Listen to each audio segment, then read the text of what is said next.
Hari ini saya ingin berbagi sebuah cerita dalam Perjanjian Lama, yaitu di kitab Keluaran, pasal yang ke-15, dari ayat 22 sampai dengan ayat yang ke-25. Musa menyuruh orang Israel berangkat dari Laut Tebrau, lalu mereka pergi ke padang gurun Syur.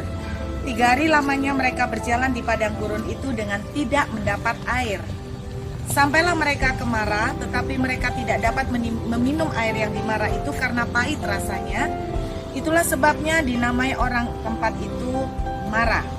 Lalu bersungut-sungutlah bangsa itu kepada Musa, kata mereka, apakah yang akan kami minum? Musa berseru-seru kepada Tuhan dan Tuhan menunjukkan kepadanya sepotong kayu. Musa melemparkan kayu itu ke dalam air, lalu air itu menjadi manis. Di sanalah diberikan Tuhan ketetapan-ketetapan dan peraturan-peraturan kepada mereka, dan di sanalah Tuhan mencobai mereka. Saudara, saya waktu membaca cerita ini dan ketika satu kali mendapat kesempatan untuk berkunjung ke Tanah Perjanjian, saya menemukan sebuah fakta sejarah yang lain yang sangat mengejutkan buat saya, tapi sekaligus menjadi berkat dan pelajaran yang sangat luar biasa berharga.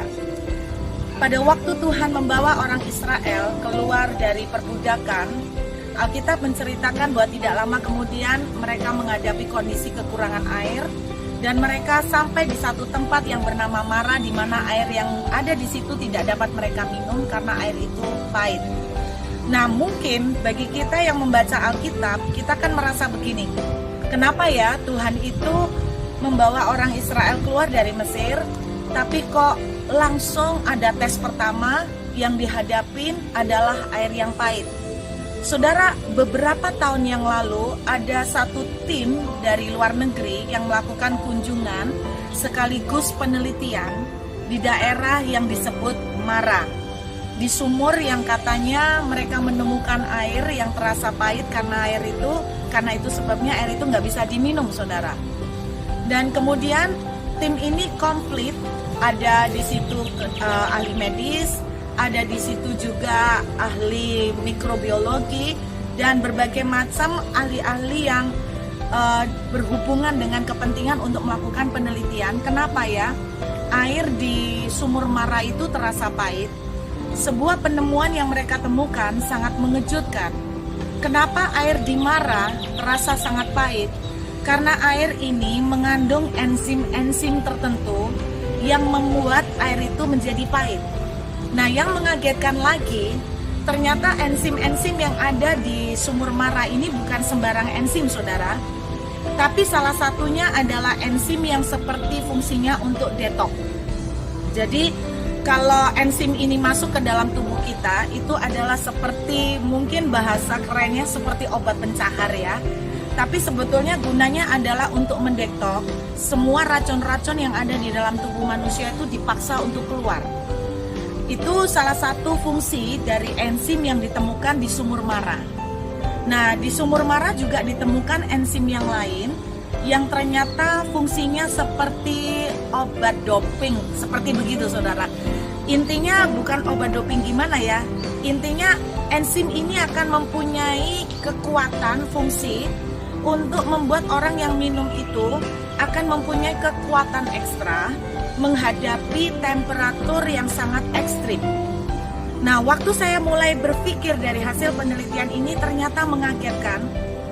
Waktu orang Israel keluar dari perbudakan di Mesir, saudara masih ingat bahwa ada beberapa tulah yang Tuhan turunkan atas orang Mesir. Salah satunya Mesir dipenuhi dengan katak.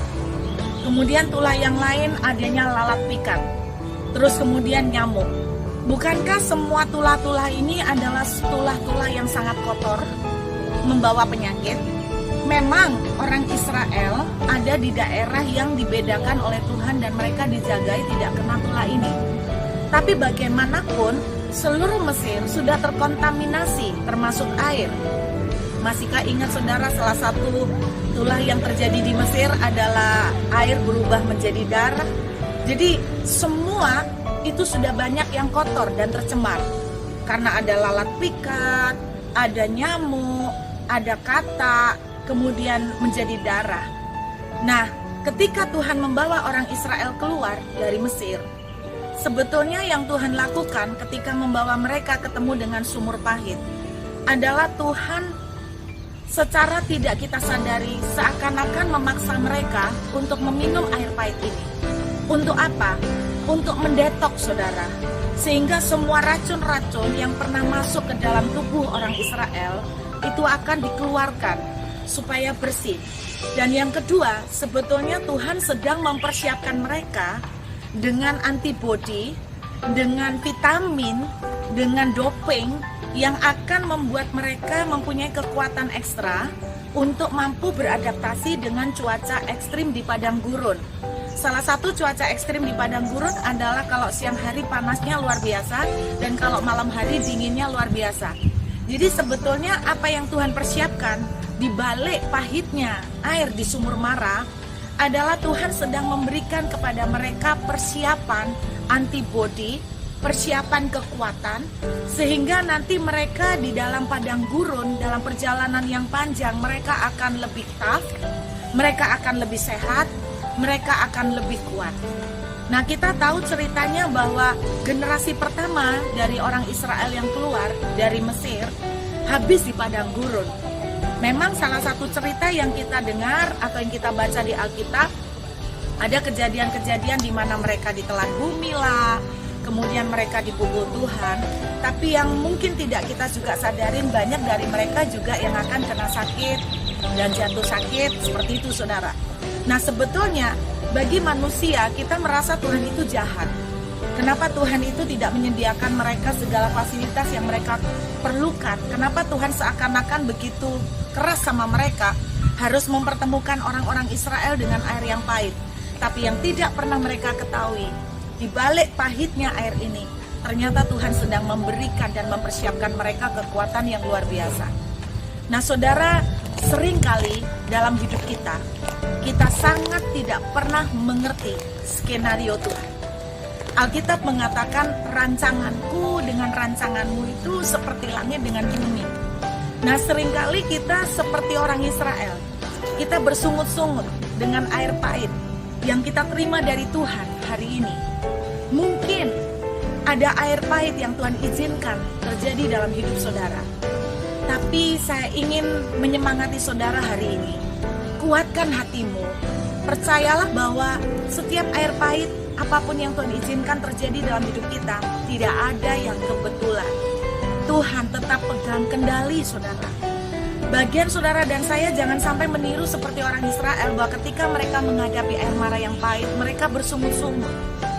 Lalu akhirnya karena sungutan mereka, Tuhan memberikan kayu yang membuat mereka itu kemudian merubah air itu menjadi manis.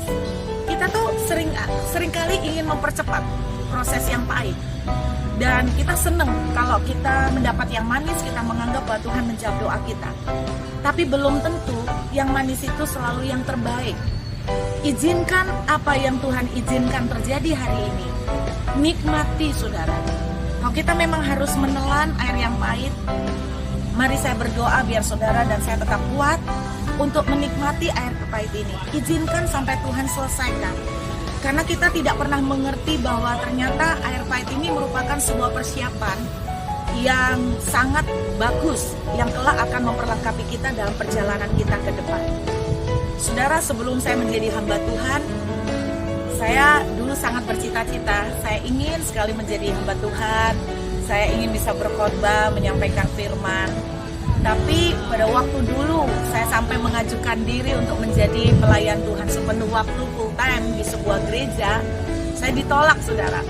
Dan pada waktu itu saya merasa penolakan itu datang dari Tuhan. Saya merasa Tuhan jahat. Saya merasa Tuhan kenapa tidak tahu kerinduan saya. Bukankah saya ingin menyerahkan hidup untuk melayani Tuhan, tapi saya merasa kenapa Tuhan tidak menjawab doa saya.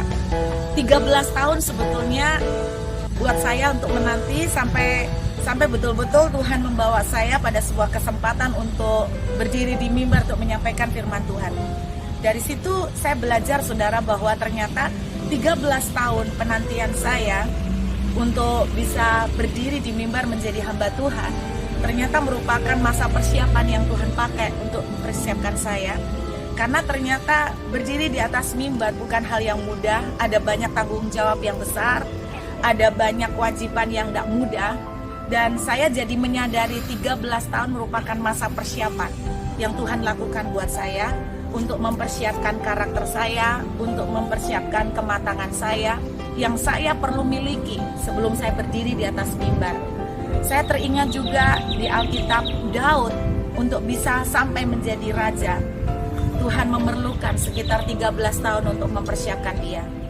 Yusuf sebelum dia naik pangkat menjadi tangan kanan Firaun juga kira-kira menghabiskan 13 tahun. 13 tahun kelihatannya seperti wasting time, tapi tidak, saudara. Selama 13 tahun Tuhan mempersiapkan karakter Yusuf. Tuhan mempersiapkan kualitas dirinya. Dan ketika waktunya tiba, Tuhan mempromosikan dia. Yusuf menjadi pribadi yang siap.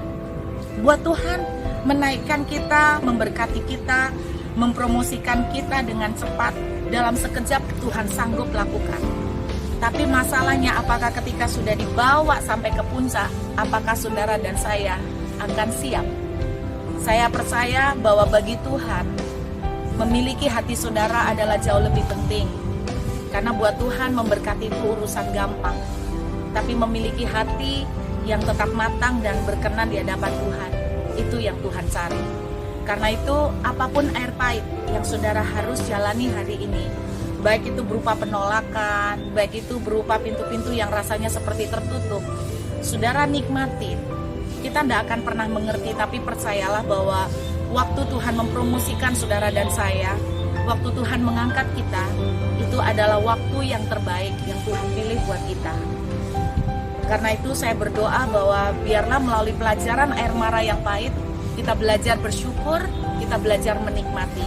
Saya yakin semua pasti ajaib pada akhirnya. Tuhan memberkati.